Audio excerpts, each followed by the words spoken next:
Now, once again, Raymond Arroyo. Welcome back to The World Over Live. Last October, cardinals from around the world gathered for the Synod on the Family in Rome.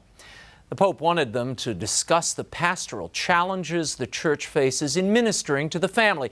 The subjects that got most of the press attention were communion for divorced and remarried Catholics, the pastoral care of gays, as well as how the Church might treat same-sex relationships.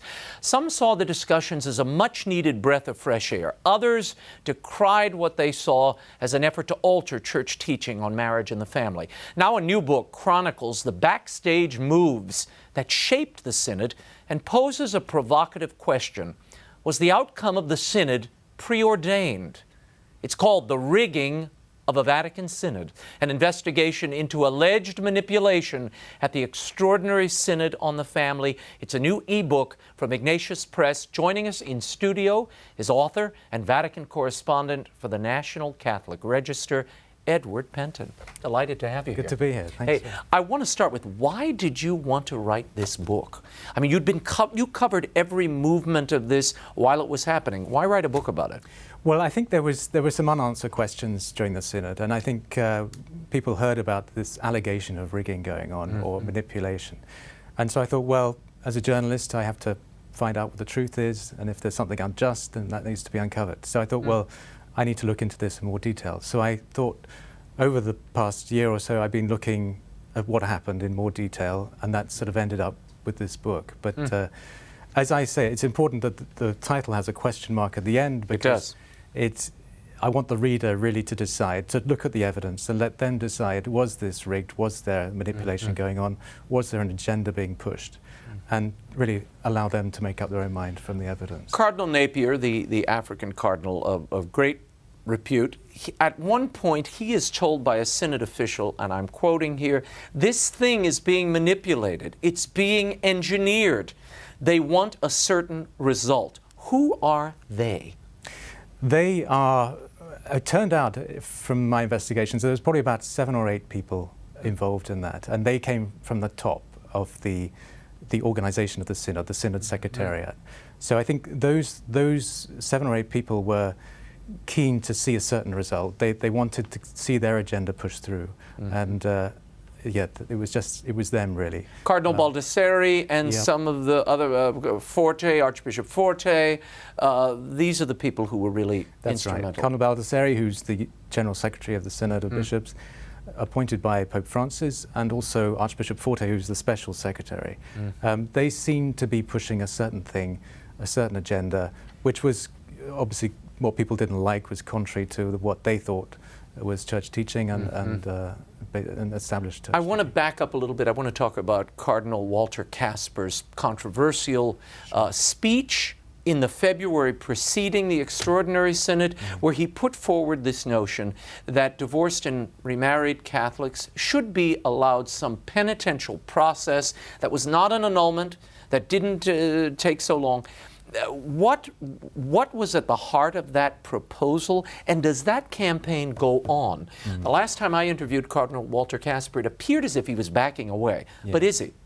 I don't know if he is, but I think he doesn't feel perhaps that he's as supported as he was at the beginning of the process.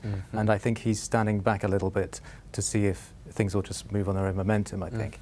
But yes, that proposal was very controversial, as many viewers will know, that it was many saw it as an attack on the Eucharist, and some say it was like a 3-pronged attack, not only on the Eucharist, but also confession and marriage itself. So that was the great concern. I put in the book, in chapter 2, a whole chapter devoted to what's at stake at the Synod, so the reader can get an idea of just why the people were so passionate why all of this is important, about it. Yeah. And the forthcoming Synod, which will really decide everything. Exactly. And we're going to talk about that in a moment. You suggest in the book that this is all a Trojan horse.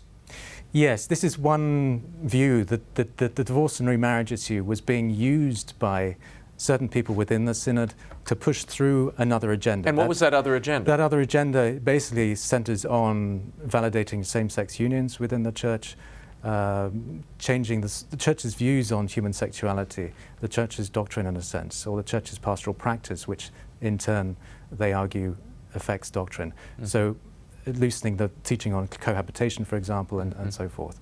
It was that interim report, the report that sort of coalesced and gathered all the interventions and the conversations throughout the first half of this process. They issue this interim report. That is what caused so many fireworks. Yes. Because it was released to the public, to the press, before the cardinals even got a glimpse of it.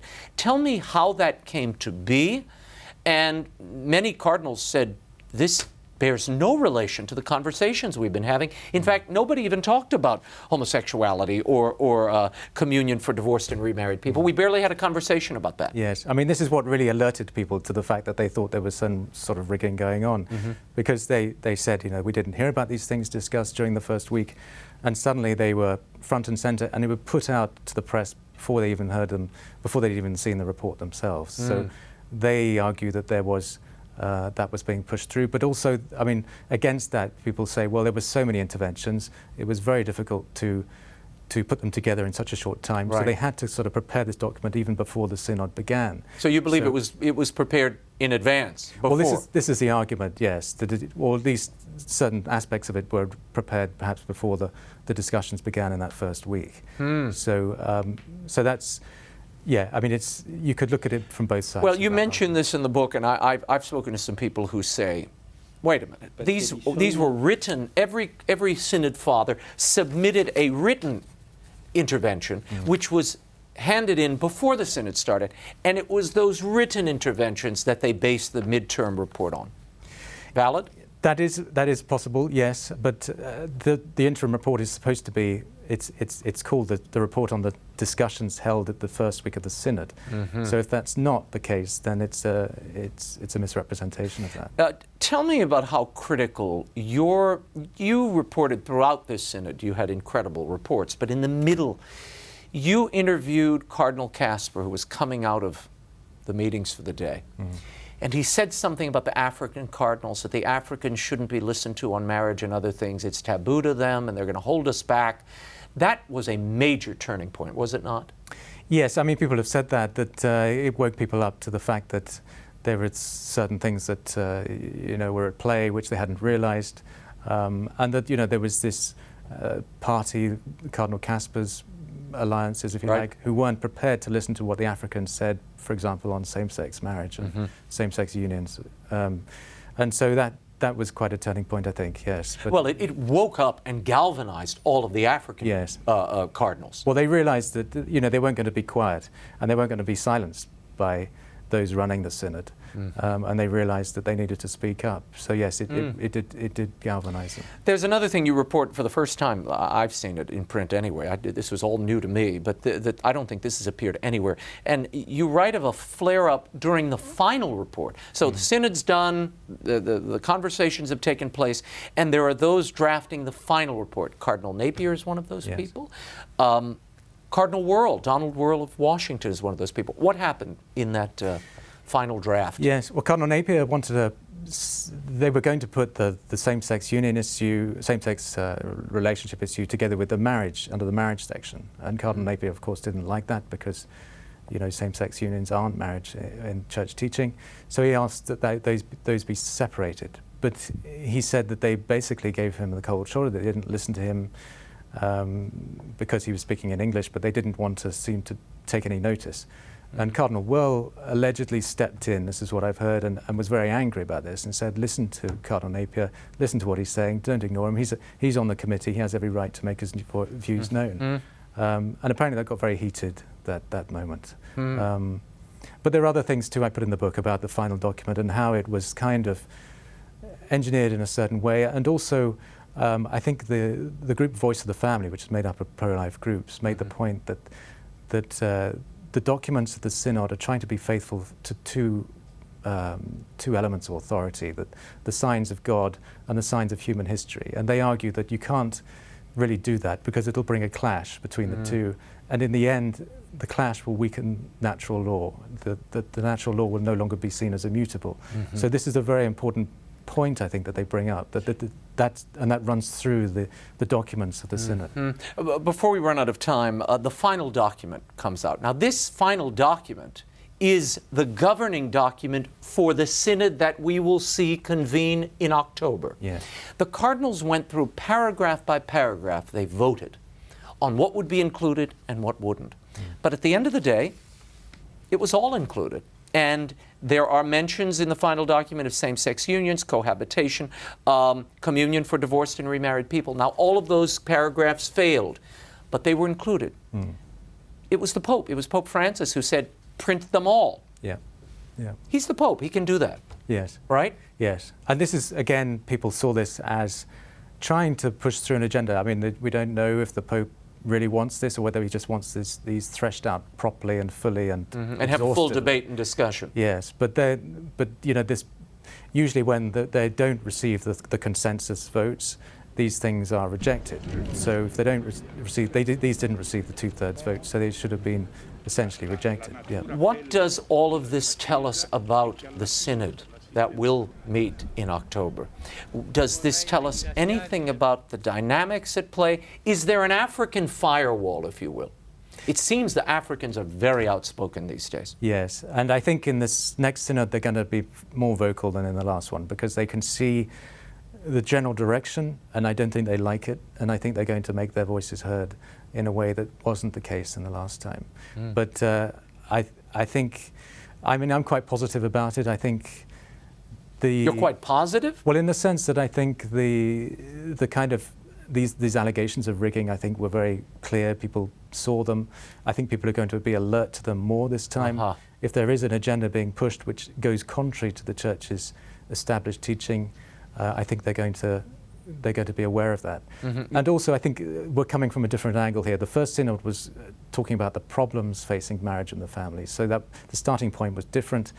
This is talking about the solutions, and as we know, the solutions are all there in the Church's doctrine. So it's going to probably start with doctrine this time, which is what the critics say should have happened last time, that start with doctrine and not with the problem. Tell me about the way this linamenta, this final document and the introductory document, the working document for the synod to come, the form of it, how will that dictate the process and the discussion at issue here when October rolls around? Well, this is interesting because I think, from what I hear, is that the synod is going to be take part in 3 parts, and I think the third part at the end of the synod is going to be about the more controversial questions. So the last week in the Instrumentum Laboris. Now, some are saying this is another aspect, another way to try and push through the agenda. As time is running out, then they're going to talk about these issues and just so cohabitation, gay marriage, communion for divorced and remarried, that will all be in the final week. That's right. But the first 2 weeks are general family issues. Yeah. So there is the argument that as time runs out, these things are kind of ramrodded through. Whether that happens, I don't know, but this is one concern. Now, I remember Cardinal Pell, and you report this in the book, Cardinal George Pell, demands the publication of those small working groups, that they be recorded and faithfully reported and released to the press. Yes. At that point, they wanted everybody to know, hey, these are the real conversations we're having. Yes. Do you imagine, consistent with Cardinal Baldessari's original vision for the last synod, that the new synod, the next one that convenes, will be totally private? The discussions will be private, or do you think they'll be made public? I think they could be made public. I think there'll be more openness this time, and I think a greater sense of fairness. I think that is the hope, at least. Whether that happens, I don't know. But I think if they take the lessons from what happened last time, I think that will happen, because there was, as we know, there was a lot of controversy last time. Who did you write this book for? I wrote it really for the average, just the average Catholic reader who'd heard about this and was concerned about it and wanted to know really what went on behind the scenes, and to know what's at stake, why there is this passion about it, why these things are so important.